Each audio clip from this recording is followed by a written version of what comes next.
쓰는 단어들을 가운데 일상적으로 쓰는 단어를 관용구라고 합니다. 관용구. 이 관용구라는 이 단어가 많이 있는데 사람의 이름을 관용구처럼 쓰는 게 바로 다윗과 골리앗입니다. 어느 때습니까? 연약한 사람이 강한 사람, 힘 있는 사람을 이길 때 쓰는 그 관용구가 다윗과 골리앗의 싸움이었다. 뭐 이런 식으로 이야기합니다. 우리나라의 역사를 보면 많은 전쟁이 있었어요. 많은 전쟁이 있었는데 그 많은 전쟁 속에 대부분 이제 뭐 졌죠. 몽고족이 쳐들어온다든가 막 하면 다 대부분 다 졌어요. 또 일본이 쳐들어와 가지고 임진왜란이라든가 다 졌죠. 그런데 그 가운데 다윗과 골리앗 같은 그런 승리하는 싸움이 하나가 있었죠. 대표적인 게 이순신 장군이 명랑해전에서 승리한 것입니다. 배가 12척밖에 남지 않았습니다. 그런데 그 12척을 이끌고 이제 외선 330척을 쳐부수면서 승리하는, 그리고 이럴 때는 왜 놈들이 도망가는 그런 역사가 일어났어요. 이순신 장군은 그 부하들을 굉장히 이제 사랑했다. 그러면서도 군인으로서 정신교육을 많이 강하게 시켰다고 하잖아요. 근데 그 정신교육을 시킬 때 썼던 그 유명한 말이 있어요. 그 말이 뭐냐면은 썼네. 필사즉생, 필생즉사란 말이야. 다 같이 밑에 내용 읽어봅시다. 시작. 죽고자 하면 반드시 살 것이요, 살고자 하면 반드시 죽을 것이라. 뭐 이순신 장군이 처음 한 말은 아니겠지만 이 말씀을 군인들에게 많이 이렇게 병사들에게 이야기하면서 죽을 각오로 나라를 지켜라. 그렇게 하면서 자기도 그랬잖아요. 자기도. 그래서 아주 유명한 명언이 되었습니다. 바로 이 말씀 속에 인생 승리의 비결이 있죠. 그러니까 목숨을 걸고 내 삶의 현장 속에서 치열하게 살면 결국 승리한다는 그런 의미가 담겨 있지 않겠습니까? 오늘 본문의 말씀은 우리가 잘 아는 말씀입니다. 기독교인들뿐만 아니라 안 믿는 이방인들도 아는 이야기. 소년 다윗이 그 블레셋 골리앗이라는 그 대장수를 물리쳤다는 통쾌한 그런 얘기예요. 사람들은 그 통쾌한 것을 좋아하잖아요. 그런데 다윗이 골리앗을 때려눕힌 이야기야말로 그냥 후련하게 만들어지는, 속 시원하게 만드는 그런 이야기 아니겠습니까? 이스라엘의 초대 왕이 사울 왕이었습니다. 사울 왕이 이제 즉위를 해야죠. 나라를 다스리는데 이 블레셋이라는 나라가 자꾸 이렇게 쳐들어와.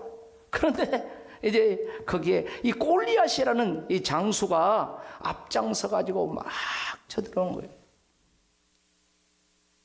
왕도 병사들도 다 함께 저들을 막아보려고 전선에 나가서 진지를 구축하고 있지만 저들을 공격하지는 못해.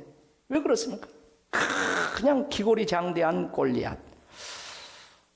골리앗이 키가 얼마나 되냐? 6규빗 한 뼘이라고 했어요. 그러니까 3m가 넘는 거야. 세상에, 놀라지도 않네. 3m가 넘는 거예요. 얼마나 기골이 장대했든지 그 사람이 입은 갑옷은 57kg 정도 됐대. 갑옷이. 그리고 들고 있는 칼이 그 칼날이 창날이 7kg 정도 됐다. 그러니까 엄청나잖아요. 그런 기골이 장대한 사람이 맨 앞에 서가지고 막 싸움을 돋으니까 그냥 저 건너편에는 사울왕을 비롯한 그 병사들이 그냥 진지 속에서 그냥 이러고 있는 거야. 이러고 있는 거야.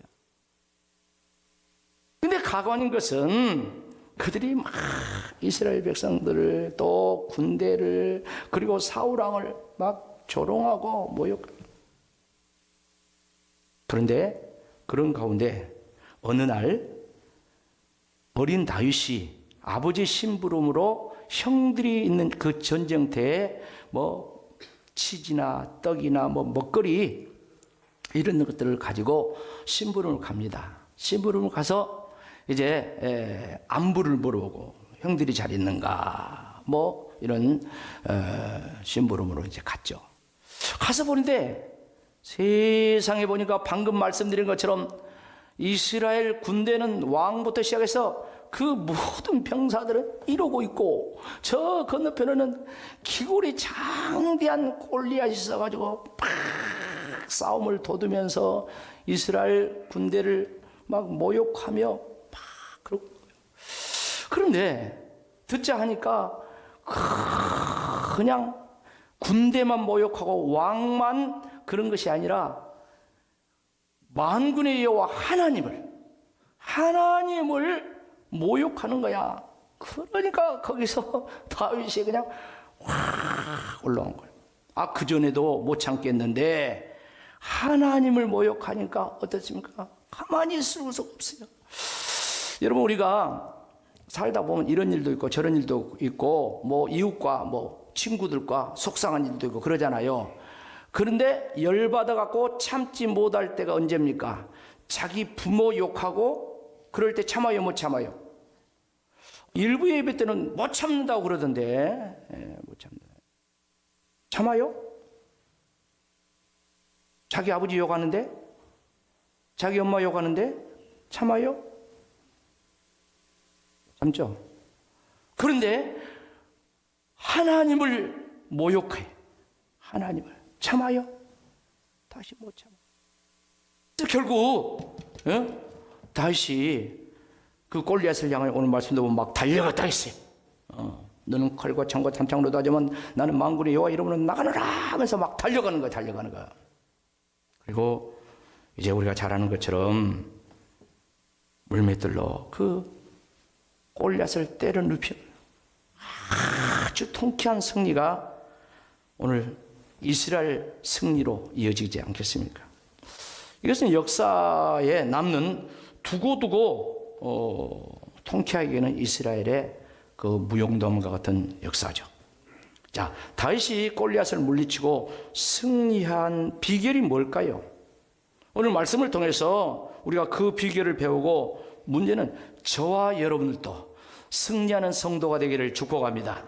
인생 승리가 해야 돼요. 신앙도 승리해야 돼요. 모두 다 승리해야 돼요.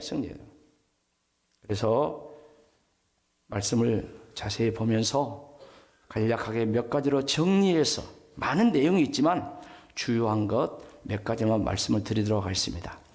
승리하는 비결 첫째가 뭐냐면 다윗이 승리한 비결은 뭐가 있었다? 믿음의 물맷돌이 있었다. 그래서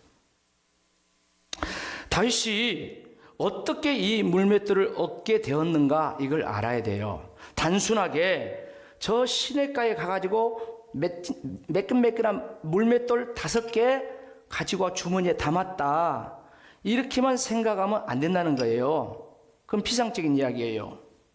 그 이상의 의미가 여기에 숨겨져 있다는 거예요.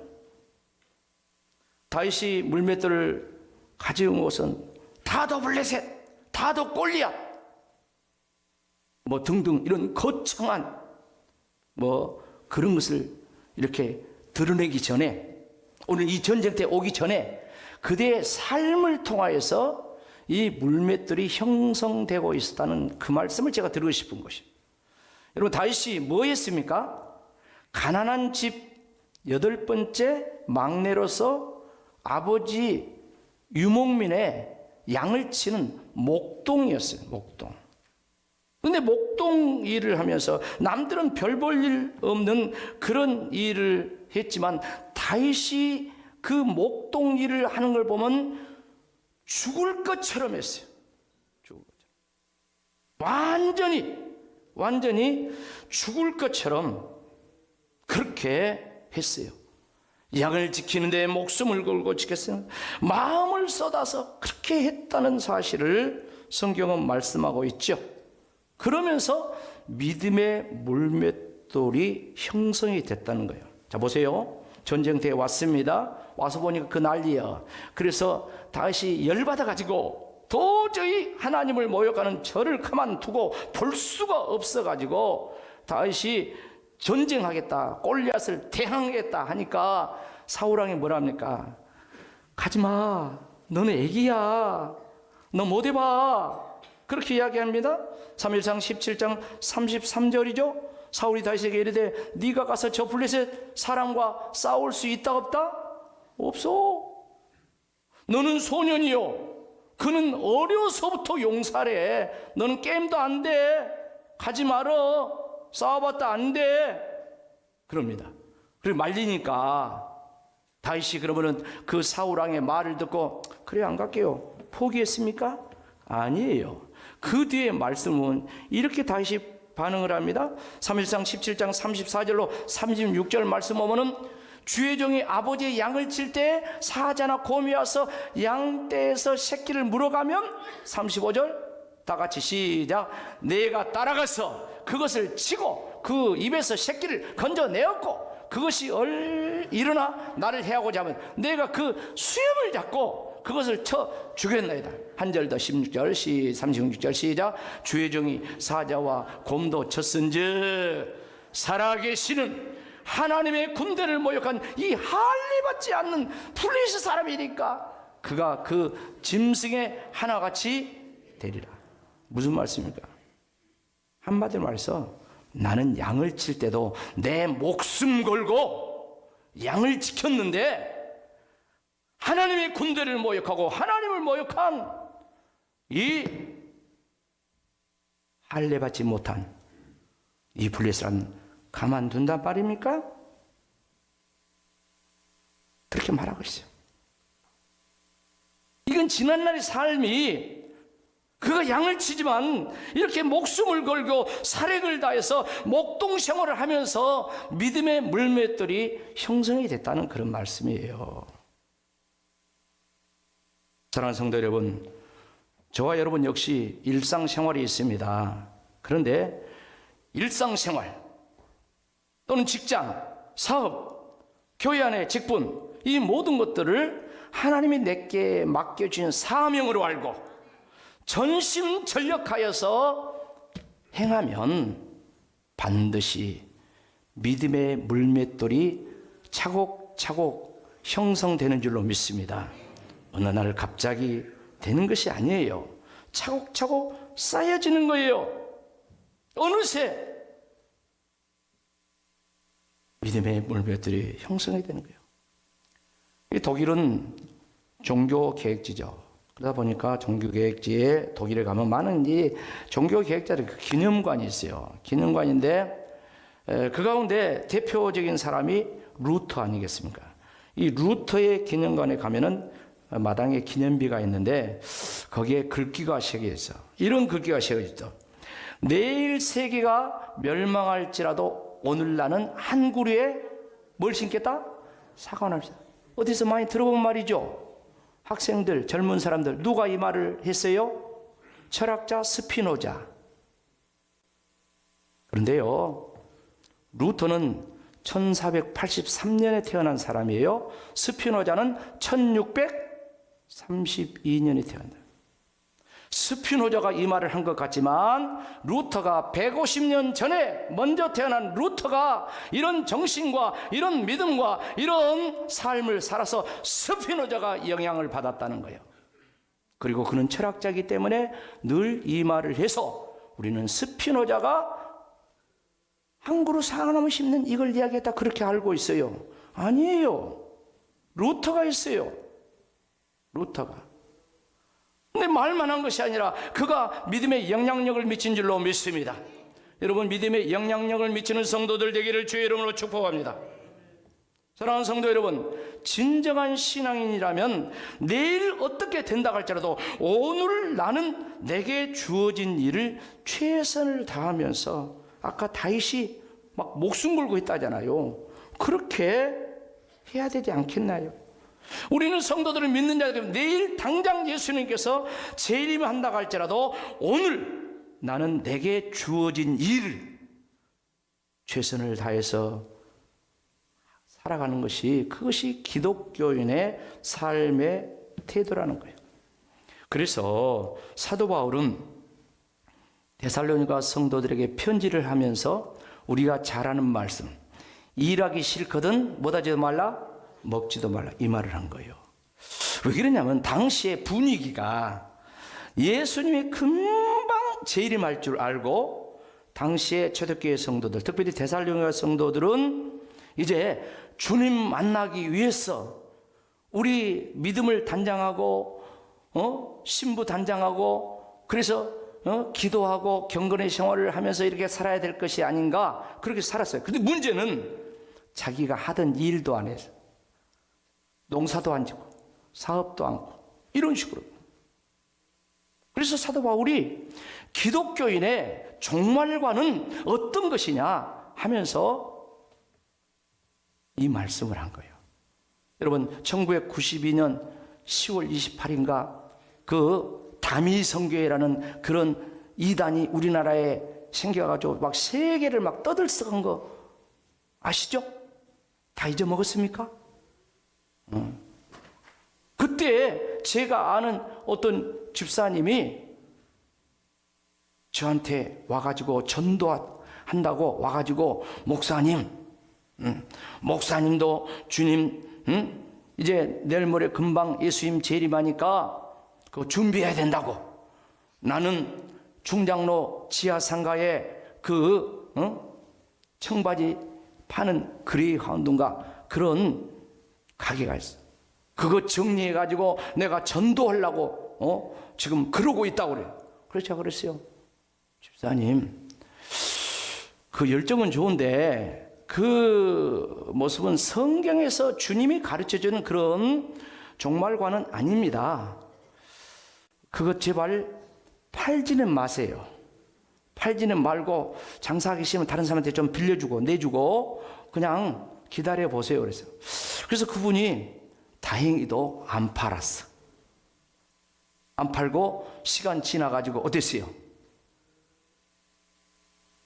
버스 가죠? 설교를 준비하는데 그 생각이 딱 나더라고요. 우리는 건강한 신앙을 가져야 될 줄로 믿습니다. 근데 건강한 신앙 중에 건강한 종말관이 있어야 돼요. 예수님 반드시 다시 오실 줄로 믿습니다. 마라나타, 주님 반드시 다시 오셔요. 그러면 저와 여러분 그 주님을 만나야 되는데 신부의 모습으로 신랑 예수님을 만나야 될 줄로 믿습니다. 자, 그렇다면 오늘 우리가 신부 단장하는 그런 신앙생활을 하면서 저와 여러분이 그 주님을 기다려야 되지 않겠냐 이 말이에요. 그런데 우리가 깨어서 영적으로 기도하고 예배 잘 드리고 이렇게 하지만 우리의 삶의 현장에서도 내 삶 속에 다윗처럼 믿음으로 충실하게 사는 것이 하나님께 영광을 돌리는 것이고, 그렇게 살아가면서 내 인생에 믿음의 물맷돌이 형성이 되는 줄로 믿습니다. 그 다음에 두 번째 승리의 비결은 뭐냐면, 이 물맷돌을 얻는 것이 저기서 주워오는 것은 쉬워. 그러나 지금 제가 설명한 것처럼 이렇게 내 인생을 두면서 이렇게 쭉 살아가면서 믿음의 정신으로 형성된 이 물맷돌은 얻기가 쉽지 않습니다. 근데 문제는 이렇게 힘들게 얻어진 이 물맷돌을 사용하는 것은 더 중요하다는 말씀이에요. 할렐루야. 사용하는 것은 더 중요하다. 이게 두 번째 승리의 비결이에요. 근데 다윗은 이렇게 물맷돌을 잘 형성도 했지만 사용을 잘했어요. 말씀을 보면 사용을 잘했어요. 사실 물맷돌을 얻는 것만 이야기하면 불신자들도 얻는 것은 해요. 아까 이순신 장군 이야기했죠. 여러분, 이순신 장군이 얼마나 충신으로 살았어요? 세상에 그 충신을 정적들이 모함을 해가지고 어째요? 임금님이 그 장군 자리에서 일반 그냥 사병으로 강등을 시켜버렸잖아요. 그렇습니까? 한양에서 그렇게 임금님 앞에서 모든 계급장 다 떨어져 버렸지만 어째요? 흰 옷 입고 백의종군이라 하잖아요. 흰 옷 입고 그 한양에서 내려오는데 저 보니까 사실인가 어쩐가 본데 굴에도 들려갔다면서요. 굴에도 이렇게 하고 저리 하고 저리 해서 저기 내려갔다고 그러잖아요. 그래서 우리 성도들을 괴롭히고 힘들게 하는 것은 영적으로 이 사단의 역사, 마귀의 역사, 이것을 우리가 알아야 되고, 골리앗 하나가 죽었다고 해서 끝나는 것이 아니다는 거야. 오늘 골리앗 죽였지만 그 이후에도 계속된다는 거예요. 또 다른 골리앗이 계속 있다는 거예요. 또 다른 사탄 마귀 역사가 계속 있다는 거예요. 문제는 우리가 다윗처럼 미래를 준비하는 믿음의 물맷돌이 있느냐 이 말이에요. 있느냐. 사랑하는 성도 여러분, 이스라엘 민족이 하나님의 은혜로 출애굽하여서 광야길을 갈 때 이스라엘 백성들, 뒤처진 자, 연약한 자, 그들을 공격하는 족속이 있었는데 아말렉 족속이 있잖아요. 아말렉. 그때 모세는 산 꼭대기에 올라가서 아론과 홀과 기도했다고 했습니다. 그리고 여호수아는 백성들을 이끌고 아말렉과 싸웠다고 했어요. 근데 어쩌습니까? 출애굽기 17장 11절 말씀하면 모세가 손을 들면 이스라엘이 이기고 손이 내리면 아말렉이 뭐 됐다? 이겼다. 다시 말씀드려, 승패의 중요한 요인이 기도에 있었다. 옆사람과 기도로 승리합시다. 기도의 순위 내려오지 않게 합시다. 그래요. 모세도 인간인지라 기도의 순위 내려와요. 그때 그걸 보고 있던 아론과 훌이 돌단을 쌓고 거기에 앉으라고 양손을 들어 올렸다고 했잖아요. 해가 지도록 손을 들고 있으니까 저 전쟁터에는 여호수아가 아말렉을 다 쳐서 진멸했다고 했어요. 너무너무 감사하잖아요. 그러니까 모세가 하나님 앞에 제단을 쌓고 여호와 니시 하면서 하나님 승리했습니다. 하나님 나의 깃발입니다. 이렇게 제단을 쌓고 하나님 앞에 영광을 돌렸어요. 그때 하나님이 반응을 하시죠. 뭐라고 반응을 합니까? 출애굽기 17장 15절 16절 같이 읽어봅시다. 시작. 모세가 제단을 쌓고 그 이름을 여호와 니시라 하고 이르되 여호와께서 맹세하시기를 여호와가 아말렉과 더불어 대대로 싸우리라 하셨다 하였더라. 여호와 니시, 승리를 주신 하나님 감사합니다. 제단을 쌓으니까 하나님께서 모세에게 주신 말씀이 모세야 모세야, 이번 전쟁 끝난 거 아니다. 앞으로도 아말렉은 또 있다. 앞으로도 계속해서 저 골리앗은 또 있다. 그런데 그 싸움은 여호와가 대대로 싸우리라. 영적 긴장을 놓치지 말고 하나님을 의지해라. 이런 말씀을 주고 마칩니다. 사랑하는 성도 여러분, 사탄 마귀가 하나님 백성 이스라엘 민족을 애굽에서는 바로를 통하여서 괴롭혔어요. 그리고 또한 광야에서는 아말렉 족속을 통하여서 괴롭혔어요. 그런가 하면 가나안 땅 정착해서 생활할 때는 그 블레셋을 비롯한 가나안 족속들을 통하여서 이스라엘 민족을 괴롭혔어요. 세월이 흘렀어요. 그 다음에는 아수르나 바벨론이나 헬라나 또는 로마나 이런 나라들을 계속 사탄 마귀가 사용하면서 이스라엘 민족을 괴롭혀왔어요.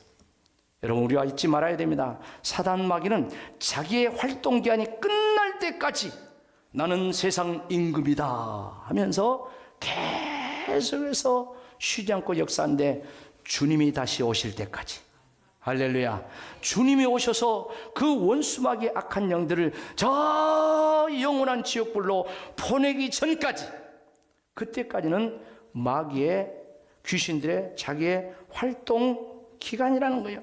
그래서 여러 가지 모양으로 역사한다는 것이요. 사랑하는 성도 여러분, 우리는 이 영적 사실을 직시하면서 우리 인생과 우리의 신앙생활에 승리하는 자 되기를 주의 이름으로 축복합니다. 그러기 위해서는 첫째로 뭘 해야겠습니까? 우리의 믿음의 물맷돌이 삶의 현장 속에서 있어야 돼요. 내 삶의 현장 속에 믿음으로 살면서 사명 감당하면서 믿음의 물맷돌이 준비되어 있어야 된다는 거 아니겠어요? 그런가 하면 어렵게 준비한 이 믿음의 물맷돌을 사용을 잘해야 된다겠습니다. 하나님의 이름으로, 예수님의 이름으로, 만군의 여호와의 이름으로 나아갈 때 하나님께서, 성령님께서 역사하셔서 할렐루야, 골리앗을 때려 눕히는 거예요. 그리고 그걸로 만족해서는 안 되고 우리는 미래에 믿음의 물맷돌을 계속해서 사용할 수 있도록 준비하며 우리의 다가오는 많은 영적 싸움에서 승리하는 저와 여러분 되기를 주의 이름으로 축복합니다. 아멘.